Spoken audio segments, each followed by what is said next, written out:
The late afternoon sun cast long shadows across the desert highway as Officer Brent Sullivan adjusted his rearview mirror for what felt like the 100th time that day. 12 hours into his shift, his body ached from sitting in the patrol car, and his mind was already drifting toward home, toward Sarah's pot roast, and maybe catching the end of the game on television. The radio crackled with distant chatter from dispatch, but Highway 87 had been relatively quiet for the past hour. That's when he saw it. A silver sedan, sleek and modern, came barreling down the highway at least 20 miles over the posted speed limit. Brent sighed, reaching for his radar gun to confirm what his experienced eye already knew. 75 in a 55 zone. He'd pulled over hundreds of speeders in his 15 years on the force, maybe thousands. This would be just another routine stop to cap off a long day. The familiar routine kicked in automatically. Brent flipped on his emergency lights, the red and blue strobes painting the asphalt in alternating colors. He pulled out onto the highway, accelerating to catch up with the sedan. The driver seemed to notice immediately, slowing down and pulling over to the shoulder with practiced ease. Good. At least this one wasn't going to make him work for it. As he parked behind the vehicle, Brent went through his mental checklist. Check the license plate. Nevada tags, current registration visible. Look for any obvious signs of trouble. The car appeared to be in good condition. No visible damage, no erratic behavior from the driver. He grabbed his citation book and stepped out of the patrol car, his hand instinctively resting on his belt near his radio. The walk to the driver's side window was perhaps 30 feet, but it felt longer in the desert heat. The asphalt radiated warmth, even though the sun was beginning its descent toward the horizon. Brent's boots crunched on the gravel shoulder as he approached the sedan. Through the rear window, he could see the silhouette of a single occupant, a woman, from what he could tell, sitting calmly with her hands visible on the steering wheel. Professional, but courteous, that was always his approach. Brent had learned early in his career that most people were just regular folks who made mistakes, not criminals. A little respect went a long way toward making everyone's day better. As he reached the driver's window, the woman had already rolled it down. She appeared to be in her early 30s, with auburn hair pulled back in a neat ponytail and intelligent brown eyes that met his gaze directly. She wasn't fidgeting or making excuses. Actually, she seemed remarkably composed for someone who'd just been pulled over. Her license was already in her hand, along with what appeared to be her registration and insurance card. "Good afternoon, ma'am," Brent began, his voice carrying the practiced authority of years in law enforcement. "I'm Officer Sullivan with the Nevada Highway Patrol. I stopped you today because I clocked you going 75 in a 55-mile-per-hour zone. May I see your license and registration, please?" The woman nodded, extending the documents toward him. "Of course, officer. I'm sorry about the speed. I was trying to make good time to Las Vegas for an appointment, but I know that's no excuse." Brent appreciated the honesty. He was about to respond, to perhaps mention that he understood the impulse, but that safety had to come first, when something on the dashboard caught his eye. There, positioned carefully on the textured surface, was a small display case containing what was unmistakably a military decoration. It was a bronze star medal. The distinctive bronze star with its red, white, and blue ribbon was something Brent recognized immediately. He'd seen plenty of them during his own time in the service, though he'd never earned one himself. But this one seemed different somehow. more personal. There was something about the way it was positioned, the care with which it had been placed, that made him look closer. Leaning in slightly, Brent could see there was a small engraved plaque beneath the metal in the display case. The letters were small, but clear enough to read in the afternoon light filtering through the windshield. His eyes focused on the text, and what he saw made his heart skip a beat. Sergeant Lila Morgan, Operation Phantom Fury. The name hit him like a physical blow. Lila Morgan. Sergeant Lila Morgan. The woman who had saved his life in Fallujah 15 years ago. The woman who had dragged him to safety when his squad came under fire during the Second Battle of Fallujah, known to the military as Operation Phantom Fury. The woman whose face he'd never quite been able to forget, even though he'd never seen her again after that day. Brent's hands began to tremble slightly as he held the license, though he hadn't even looked at it yet. His mind raced back to that November day in 2004, when he was just a 22-year-old Marine corporal on his first deployment. They'd been clearing houses in the Jolan district when everything went sideways. The insurgents had been waiting, and his squad walked right into a carefully planned ambush. He could still remember the chaos. The sound of AK-47 fire echoing off the concrete walls, the shouts of his fellow Marines, the acrid smell of gunpowder and dust. He'd been separated from his unit, trapped in a doorway with his leg torn up by shrapnel from a grenade. The pain had been excruciating, but worse was the helpless feeling of being alone and exposed while bullets whined overhead. That's when she appeared. Sergeant Lila Morgan, a combat medic attached to another unit, had somehow made it to his position despite the intense enemy fire. She'd been calm under pressure, efficient and fearless. Without hesitation, she grabbed him under the arms and dragged him across 20 yards of open ground to safety behind a concrete barrier. Then she'd worked on his wounds while bullets sparked off the wall above their heads. "You're going to be fine, Marine," she'd told him, her voice steady and reassuring, even as chaos reigned around them. "Just stay with me." He'd wanted to thank her properly, to find her after they'd both made it back to base, but the military had a way of scattering people to the winds. By the time he'd recovered enough to look for her, she'd already been reassigned to another unit. He'd tried to track her down through official channels, but the paperwork had gotten lost in the bureaucracy of a war zone. Eventually, he'd returned to civilian life, become a police officer, and tried to put the war behind him. But he'd never forgotten her face, never forgotten her voice, never forgotten the debt he owed to Sergeant Lila Morgan. Now, standing on the shoulder of a Nevada highway 15 years later, Brent realized he was looking at her license, and the name printed on it confirmed what his heart already knew. Lila Morgan. The same woman who had saved his life was sitting in the car in front of him, pulled over for a routine traffic stop. Brent stepped back from the window, his face suddenly pale. The professional mask he'd worn for years in law enforcement was cracking, replaced by something raw and emotional. His hands were shaking now, and he could feel his pulse racing. The woman, Lila, noticed his reaction immediately.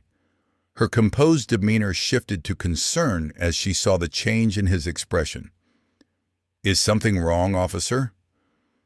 You look like you've seen a ghost." For a moment, Brent couldn't speak. He reached up and slowly removed his sunglasses, revealing eyes that were suddenly bright with unshed tears. When he finally found his voice, it came out barely above a whisper, thick with emotion. "You saved my life." Lila's eyes widened in surprise and confusion. She studied his face more carefully, and Brent could see the moment when recognition began to dawn. Her hand went to her mouth, and her own eyes filled with tears. "Brent," she whispered. "Brent Sullivan?" The years fell away in an instant. Suddenly, it wasn't a highway patrol officer and a speeding motorist standing on the shoulder of a desert road. It was two veterans, two survivors, two people whose lives had intersected in the most profound way possible during the chaos of war. "I can't believe it," Lila said, her voice breaking. "After all these years, I wondered what happened to you, if you made it home okay." Brent found himself struggling to maintain his composure. "I looked for you," he said. "After I got out of the hospital, I tried to find you to thank you properly. But you'd already been transferred. And with everything that was happening, I know," Lila nodded. "I tried to check on you too.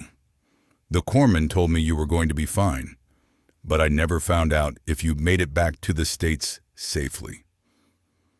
They stood there for a moment, both of them processing the incredible coincidence that had brought them together again. The highway stretched endlessly in both directions, with only the occasional car passing by. But in that moment, it felt like they were the only two people in the world. "What are you doing now?" Brent asked. "Are you still in the service?"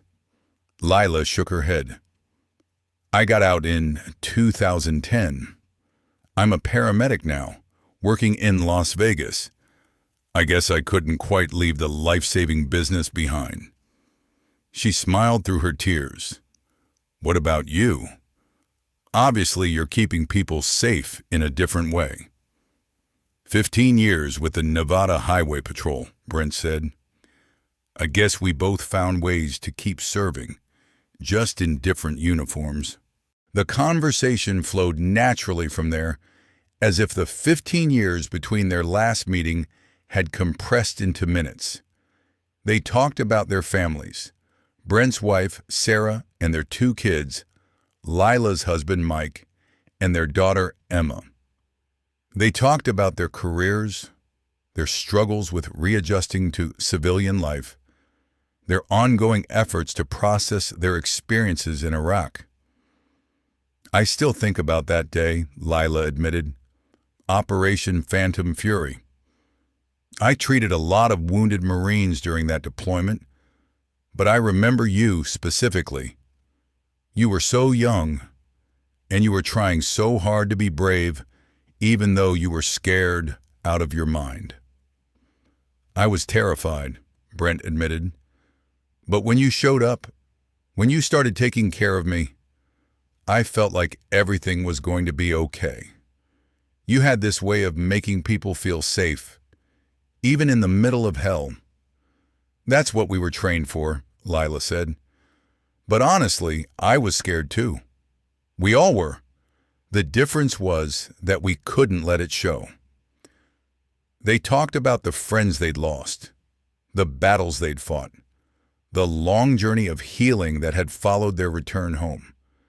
It was the kind of conversation that only two people who'd shared that particular experience could have. Honest, raw, and deeply meaningful. "You know," Brent said, "I've thought about you over the years. Wondered where you ended up, if you were happy, if you'd found peace.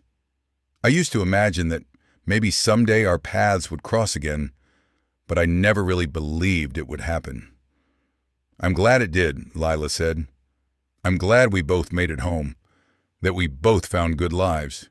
It makes what happened over there feel more worthwhile somehow." As they talked, other motorists occasionally passed by, some slowing down to make sure everything was okay.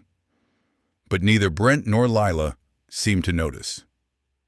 They were lost in their reunion, in the profound connection that had been forged in combat and was now being renewed on a peaceful highway in the Nevada desert. "I should have written you up a ticket," Brent said eventually, managing a smile. "You were definitely speeding," Lila laughed. I promise I'll slow down. Besides, I think I've already paid my debt to society, don't you? I think you paid it in full a long time ago, Brent replied. In fact, I'd say society owes you one. They exchanged phone numbers, promising to keep in touch this time. Lila mentioned that she and her family lived only an hour away from Brent's patrol area, and they made tentative plans to get together for dinner soon. Their spouses and kids would meet, and they'd have a chance to continue their conversation in a more relaxed setting. I want you to know, Brent said as they prepared to part ways, that not a day goes by that I don't think about what you did for me. You gave me a second chance at life, and I've tried to make the most of it.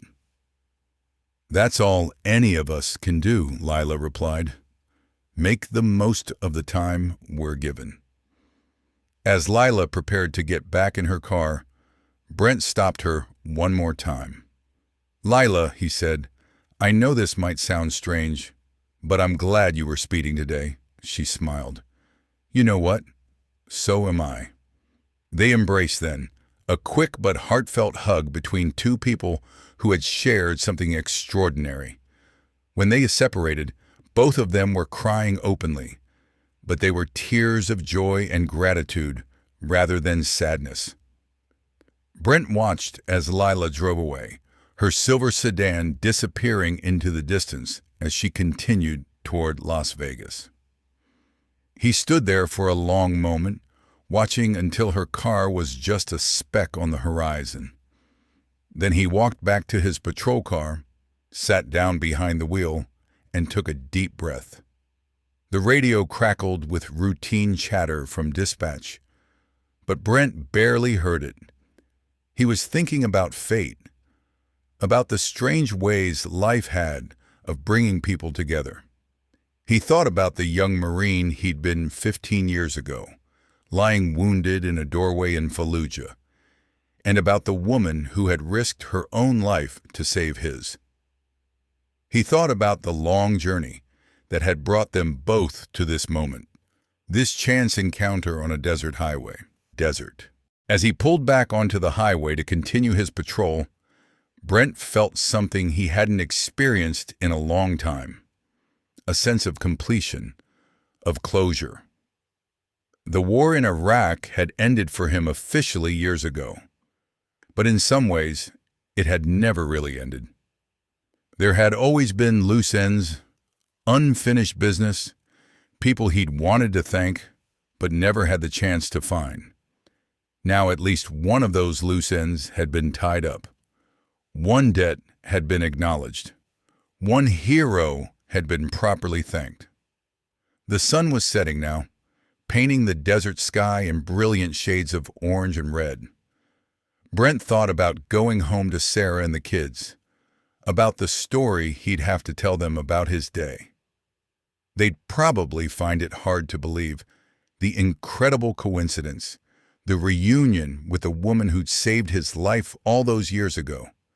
But sometimes, Brent reflected, the most unbelievable stories were the ones that were absolutely true. Sometimes, life had a way of writing endings that were better than anything fiction could provide. Sometimes, on a quiet highway in the Nevada desert, two paths that had diverged 15 years ago in the chaos of war found their way back to each other. And sometimes, that was enough to restore your faith in the fundamental goodness of the universe. As Officer Brent Sullivan drove into the sunset, heading home to his family, with a heart full of gratitude and a renewed sense of purpose, he couldn't help but smile. It had been a good day. A very good day indeed. Behind him, the highway stretched endlessly toward the horizon, carrying its burden of travelers to their various destinations. But for two people at least, the journey had led exactly where it needed to go. Back to each other, back to gratitude, back to the recognition that some bonds, once forged in the crucible of shared experience, can never truly be broken. The reunion was complete. The circle was closed. And somewhere in the vast expanse of the American Southwest, two veterans continued their separate journeys, connected once again by the invisible threads of memory, gratitude, and the enduring power of human connection.